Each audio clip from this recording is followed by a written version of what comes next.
우리가 계속해서 배우고 있는 왕정 500년은 3단계로 설명할 수 있습니다. 1단계는 사울, 다윗, 솔로몬의 통일왕국 시대이고요. 2단계는 분열왕국 200년의 기간, 그리고 3단계는 북이스라엘 멸망 후 남유다 150년의 기간으로 큰 그림을 그릴 수 있습니다. 특히 분열왕국 200년을 설명하는 것은 쉽지 않습니다.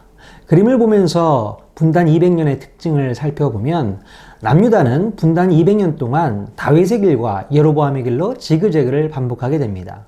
반면에 북이스라엘은 아쉽게도 여로보암의 길로 끝까지 직진하게 됩니다. 다윗의 길로 행했던 왕이 한 명도 없었다는 것입니다.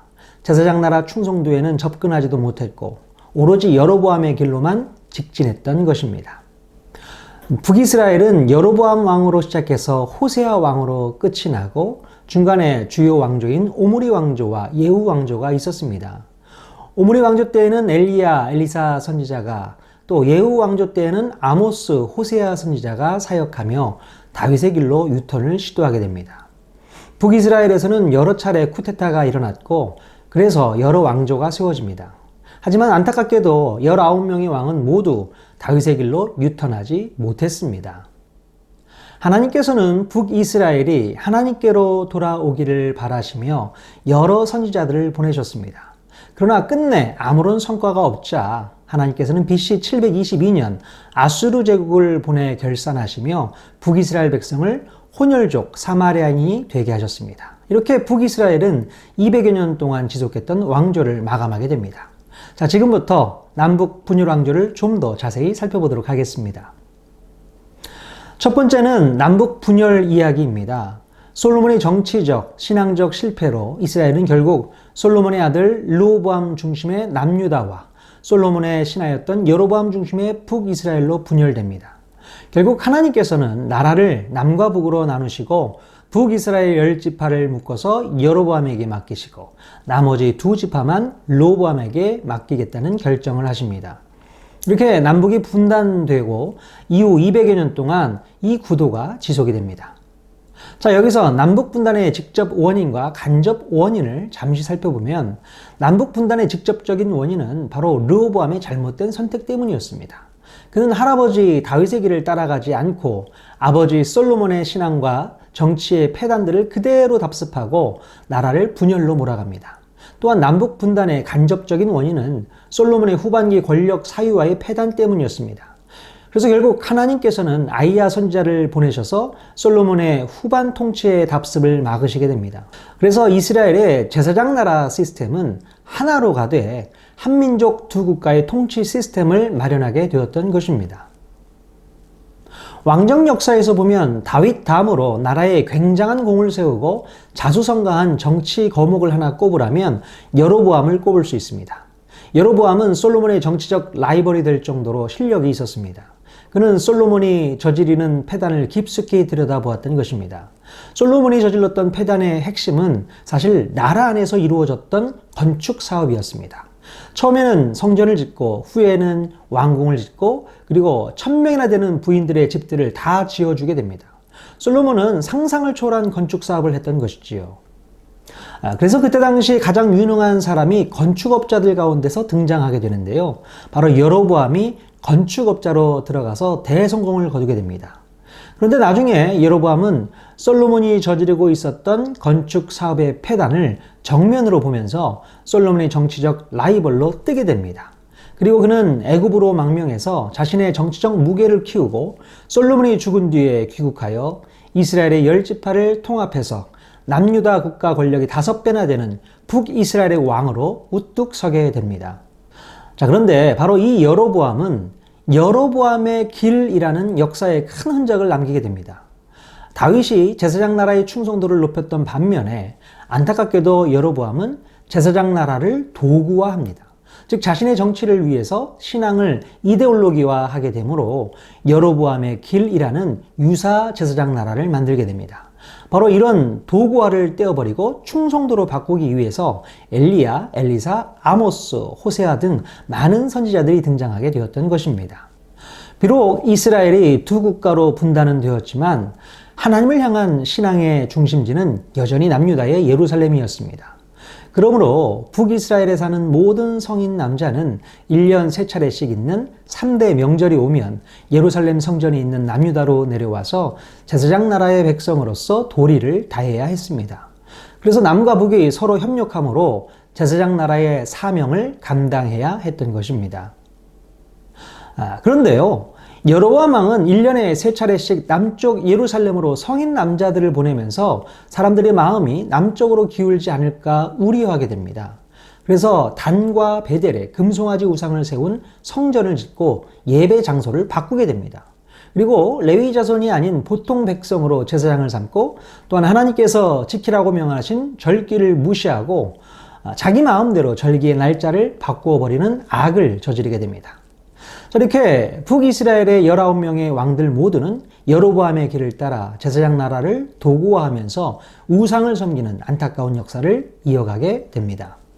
두 번째는 오므리 왕조와 엘리야의 사역입니다. 북이스라엘의 6번째 왕인 오므리는 쿠데타를 일으켜 정권을 잡습니다. 오므리 왕은 그때 당시 시돈의 공주 이세벨을 며느리로 데려오게 되는데요.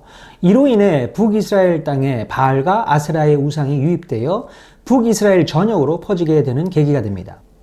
바알과 아세라 선지자 850명은 북이스라엘 정권의 기반이 되어 아합과 이세벨은 국가 권력을 장악하게 됩니다. 이로써 아합 왕은 여로보암의 유사 제사장 나라보다 더 악한 상황을 만들게 됩니다. 이런 상황에서 드디어 하나님께서는 엘리야 선지자를 보내시게 됩니다. 북이스라엘은 하나님의 징계로 3년 동안 가뭄이 이어졌고, 엘리야는 그 3년 동안 갈멜산 대결을 준비하게 됩니다. 갈멜산 대결은 바알과 하나님 중에 누가 참신이냐 하는 문제를 놓고 대결하는 싸움입니다. 결국 엘리야의 제단에 하나님의 불이 내려졌고 엘리야가 대결에서 승리하게 됩니다. 갈멜산 승리 후 엘리야는 이 기회를 놓치지 않고 그곳에 있던 바알 선지자들 450명을 기손 시내로 데려다가 모두 죽입니다. 그렇게 해서 아합과 이세벨의 한 축을 무너뜨리게 되죠. 이것이 바로 엘리야 선지자가 오랫동안 준비한 성과였다고 볼 수 있습니다. 아합 정권 때에 북이스라엘의 실태 안으로 들어가 보면 나봇의 포도원 사건 법정 일지가 나옵니다. 포도원 주인이었던 나봇은 제사장 나라의 토지법을 지키겠다고 몸부림쳤지만 이세벨은 그런 제사장 나라 법을 인정하는 것처럼 하면서 성읍의 장로와 귀족들을 돈으로 매수하고 불량자들을 동원해서 거짓 증언을 하게 하므로 제사장 나라를 지키려고 애쓴 나봇을 제사장 나라의 법으로 죽이게 만듭니다. 결국 이세벨은 자신의 권력으로 재판을 조작하고 나봇을 차도살인하여 포도원을 빼앗아버리게 됩니다. 이 일로 하나님께서는 나단을 다윗에게 보낸 것처럼 엘리야를 아합과 이세벨에게 보내셔서 경고하고 죽음을 예고합니다. 바로 이 사건은 북이스라엘의 실태를 드러내는 사건으로 성경에 자세히 기록되어 있습니다. 세 번째, 오므리 왕조와 엘리사의 사역입니다. 엘리야의 갈멜산 대결을 통한 신앙개혁은 실패로 돌아갔고 오히려 이세벨은 엘리야를 죽이려고 합니다. 안타깝게도 엘리야는 그 놀라운 성과를 더 진행시키지 못하고 그의 사역을 엘리사에게 넘겨주게 됩니다. 오므리 왕조와 엘리사의 사역을 살펴보면 엘리야를 통해서도 꿈쩍하지 않았던 당시 사회는 큰 권능이 필요했음을 알 수 있습니다. 그만큼 시대는 어려웠고 많은 기적으로 삶을 살아야 할 만큼 선지자와 선지생도들의 삶은 궁핍했음을 알 수 있습니다. 특별히 엘리야의 성과를 이어받은 엘리사는 엘리야의 갈멜산 대결만큼이나 오랫동안 준비한 사역이 있었습니다. 그것은 바로 선지생도를 양성하는 선지학교였습니다. 나중에 엘리사는 선지학교를 통해 선지생도 한 명을 잘 키워서 예후에게 기름을 붓게 하고 아합 가문의 심판을 예고했던 것처럼 예후를 통해서 드디어 오므리 정권을 4대 만에 끝장내는 대성과를 거두게 됩니다. 그리고 엘리사는 또한 하사엘에게 기름을 붓고 아람의 왕이 될 것을 예고하게 됩니다. 네 번째, 예후 왕조 이야기입니다. 아합 정권의 뿌리를 뽑고 엄청난 대가를 치르고 등장한 예후에게 하나님께서는 제사장 나라 사명을 감당할 것을 요구하셨습니다. 예후는 당연히 예루살렘 성전으로 가서 예물을 드려야 했지만 오히려 아수르의 티글랏 빌레셀에게 예물을 바치게 됩니다. 아쉽게도 그 내용이 블랙 오벨리스크에 기록되어서 현재 영국 박물관에 남아 있습니다. 예후는 아합 정권을 뿌리 뽑고 바알과 아세라 우상은 없앴지만 여로보암처럼 예루살렘으로는 가지 않았습니다. 여전히 여로보암의 세 가지 길을 따르고 말았던 것이지요. 엘리야와 엘리사가 오므리 왕조를 4대 만에 무너뜨리고 새 왕조를 등장시킨 이유는 무엇이었을까요? 바로 여로보암의 제사장 나라 도구화를 종료시키고 이제 새롭게 세워진 왕과 백성들이 3대 명절에 예루살렘에 가서 제사를 드리고 또한 레위인을 중심으로 한 제사장 나라의 시스템에 대해서 다시 리튜닝하는 것을 목적으로 했는데 안타깝게 예후는 그것을 이루지 못하게 됩니다. 이제 마지막으로 예후 왕조와 아모스, 호세아의 사역을 함께 묶어서 살펴보도록 하겠습니다. 예후 왕조가 진행되는 도중 하나님께서는 이제 아모스와 호세아 선지자를 통해서 북이스라엘의 끝지점에서 마지막 호소를 하시게 됩니다. 이 예후 왕조의 후손 가운데 한 사람인 여로보암 2세 때에 북이스라엘은 경제적으로 역사상 가장 풍요로운 시대를 누리게 됩니다. 그 이유는 바로 아수르 제국이 세계 강자로 등장하고 있을 그 무렵에 아랍과 아수르가 군사적 긴장 관계를 유지하고 있었고, 그래서 바로 이 틈을 이용해서 북이스라엘의 여로보암 2세는 이 국제 긴장 관계 속에서 나름 평온을 유지하면서 50여 년 동안 오히려 모든 경제적 성과를 거두게 됩니다. 그런데 바로 이 긴장 관계가 풀리게 되면 이러한 북이스라엘의 평화는 한순간에 무너져 버릴 터인데, 이런 내용에 대해서는 관심이 없고 오로지 눈앞에 있는 경제적 풍요에만 눈이 멀어져 있었던 것입니다. 그래서 사마리아의 부자들은 바산의 암소고기에 포도주를 곁들이면서 평화의 노래만 부르는 안일한 시간을 보내게 됩니다. 또한 가난한 자들이 낮에 전당 잡힌 겉옷을 찾지 못해 추위에 고통받고 있는데, 부자들은 여름궁, 겨울궁을 따로 지어놓고 상하 침대에 누워서 살진 양들을 잡아 요리하고 대접에 포도주를 따라 마시며 비파와 수금을 타고 있었다고 성경은 기록하고 있습니다. 바로 이 시대가 경제적으로 풍요를 누렸다고는 하지만 가난한 자들에게 대한 부자들의 악행은 더 이상 눈뜨고 볼 수 없을 만큼 심각했습니다. 하나님의 공과 의가 실현되지 못했던 이 시대였기에 하나님께서는 드디어 안타까운 마음으로 아모스, 호세아, 요나 선지자를 보내십니다. 아모스 선지자를 통해서는 오직 정의를 물같이 공의를 말하지 않는 강같이 흐르게 할 것을 명하십니다. 하지만 북이스라엘 백성은 아모스가 전하는 하나님의 말씀에 귀를 막았습니다. 하나님의 말씀을 무시하는 그들로 인해 하나님의 마음은 타들어갔지요. 아모스를 통해 이스라엘을 질책하셨던 하나님께서 이제는 호세아의 결혼 생활을 통해 하나님의 사랑을 전하시게 됩니다.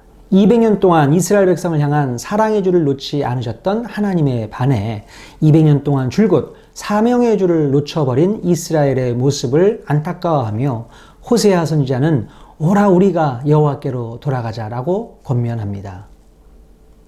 또한 하나님께서 그들을 끝까지 사랑의 줄로 이끌었는데 오히려 그들은 부르면 부를수록 점점 더 멀리 가버렸다고 호세아는 애타게 호소합니다. 그러면서 궁극적으로 하나님께서는 호세아를 통해서 끝내 그 200년이라는 긴 시간 동안 사명을 감당하지 않은 북이스라엘의 마지막 지점에서 당신의 사랑을 더욱더 명료하게 드러내십니다. 에브라임이여 내가 어찌 너를 놓겠느냐, 내가 어찌 너를 버리겠느냐. 이 말씀은 그들을 놓으면서도 결국에는 놓지 못한다는 뜻으로 하신 말씀인 것입니다. 즉 이 말씀은 크게 보면 나의 긍휼이 온전히 불붙듯하여 결국에는 우리 예수님이 십자가를 지시기까지 그들을 사랑하시고 놓지 않겠다는 것입니다. 그래서 그들을 다시 나의 백성으로 삼으시겠다는 소망의 이야기를 담은 메시지가 호세아서에 잘 기록되어 있습니다. 자, 지금까지 남북 분열 왕조에 대해서 살펴보았습니다. 특히 200년 동안 여로보암의 길로 직진했던 북이스라엘의 안타까운 모습을 확인할 수 있었는데요. 아모스 선지자와 호세아 선지자의 외침을 통해 하나님의 간절한 마음을 헤아릴 수 있게 됩니다. 오늘 우리는 더 이상 하나님의 근심이 아닌 하나님의 기쁨이 되기를 소망해야 합니다. 우리 삶의 모든 이야기 성경 한 권으로 충분합니다.